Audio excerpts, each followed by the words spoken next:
बिस्मिल्लाहिर्रहमानिर्रहीम। सलामونه مې ومني ملګرو. نن در سره د شاعرۍ په اړه خبرې کول غواړم.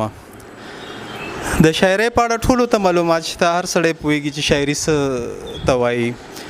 زه در سره خپل نظر شریکول غواړم. شاعري د جمالیاتو برخه ده. د جمالیاتو ډېرې لارې دي، لکه جمالیات چې کوم دی هغه په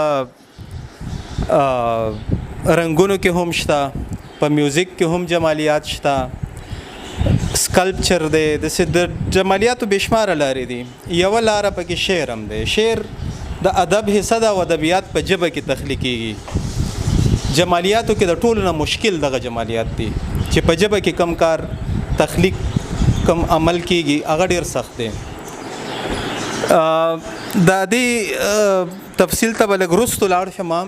په ژبه کې ډومبی دا ویل غواړم چې ژبه انسانانو د یو بل سره د جذباتو د شریکولو لپاره او د معلوماتو د شریکولو لپاره جوړه کړې ده.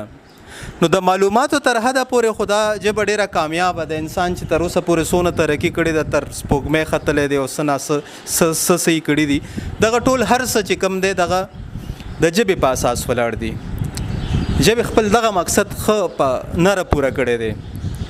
خو چې د جذباتو خبره راشي نو تر یو حده پورې ژبه زموږ جذبات یو بل ته رسوي. مثلا په مینه خو ټولې دنیا خبرې کړي دي او پوهېږي پې څوک هم نه. چې په کوم شي سړی نه پوهېږي باید چې د هغې په تضاد باندې ځان پوهېږي. د مینې تضاد دی نفرت. دا یوه فارموله ده، دا ډېره ښایسته فارموله ده. لکه چې په یو څیز څوک نه پوهېږي باید د هغې په تضاد ځان پوهېږي. لکه که په ورځ نه پوهېږي نو شپه وپېژنه چې شپه څه ده. لکه خدای مکه زه یو چا سره نفرت لرم، زما زړه کې ورسره نفرت دی. اوس زه نورو خلکو سره په خندا او په خوشحالۍ او په ښکلو ټکو کې خبرې کوم، خو چا سره مې چې نفرت دی هغه سره زه په ستغه لهجه کې خبرې کوم، هغه سره جدي خبرې کوم، هغه ته خاندم را خاندم نه.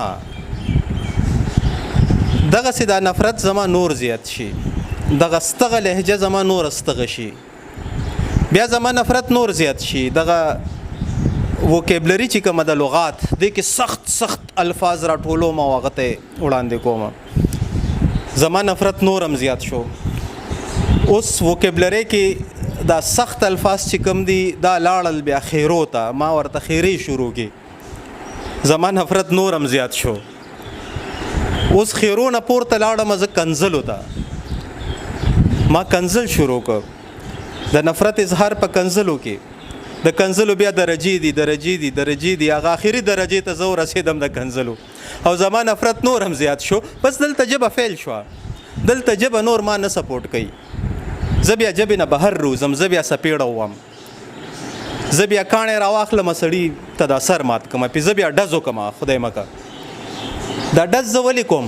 ځکه چې ژبه فیل شوې ده. په ژبه کې که د کنزلو نه پورته څه شی وی زه به سپېړې ته نه وتم، خو نشته. نو زه عمل ته لاړ شم. دلته ژبه فیل شوه. چې څنګه په نفرت کې ژبه فیل شوه داسې په محبت کې هم فیل کېږي که نه.